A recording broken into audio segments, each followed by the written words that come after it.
એટલે મેં અહીંથી કમાઈને રોજ 100 ટિફિનનું એ સેવા કરતો હતો. હવે મારા 100 માણસ જશે કંઈ ખાવા કે મારા ભરોસે માલિકે મારા ભરોસે છોડ્યા હતા.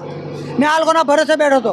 આ લોકોને વિશ્વાસ છે કે નરેન્દ્ર મોદી અમારા માટે કંઈક ને કંઈક વિકલ્પ કરશે. અમને ભાજપ સરકાર પર વિશ્વાસ છે. ભાજપના કાર્યકર્તા મેં ભાજપનો બોડેલી મંત્રી છું, તાલુકા મંત્રી છું. યા અલી બધા જય ભીમ.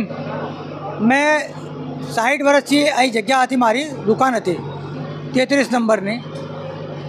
લગભગ પંચાયતના ભાડું વાત છે. અમે લોકો 60 વર્ષથી અમે વેરા પાવતી એક્ઝેક્ટ ભરીએ છીએ, એક પણ રૂપિયો બાકી નથી. એ પંચાયતે અભી સુધીનું ભાડું પણ અમારી ત્યાંથી ઉઘરાયેલું ને આ લોકોએ વગર એના કર્યા વગર જ અમને ખાલી એટલી નોટિસ આપી કે દબાણ હટાવજો.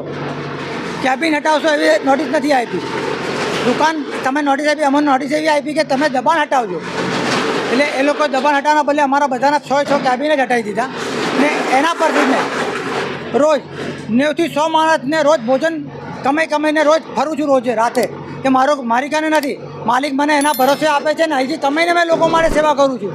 એટલે મેં અહીંથી કમાઈને રોજ 100 ટિફિનનું એ સેવા કરતો હતો. હવે મારા 100 માણસ જશે કંઈ ખાવા કે મારા ભરોસે માલિકે મારા ભરોસે છોડ્યા હતા.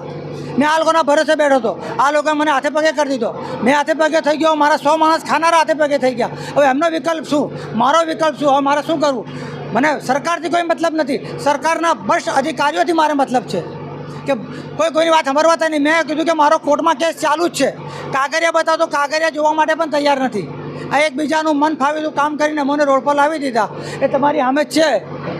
અમે માલિકના ભરોસે બેઠા છે ને સરકારના ભરોસે બેઠા છે. અમારા માટે વિશ્વાસ છે કે નરેન્દ્ર મોદી અમારા માટે કંઈક ને કંઈક વિકલ્પ કરશે. અમને ભાજપ સરકાર પર વિશ્વાસ છે. ભાજપના કાર્યકર્તા મેં ભાજપનો બોડેલી મંત્રી છું, તાલુકા મંત્રી છું. મેં કીધું તોય મારી વાતને કોઈ માન્ય ના રાખી. આ લોકોએ મારું ખત્રી ઉસ્માન ગની મહેબૂબભાઈ, લઘુમતી મોરચાનો મંત્રી છું બોડેલી તાલુકાનો.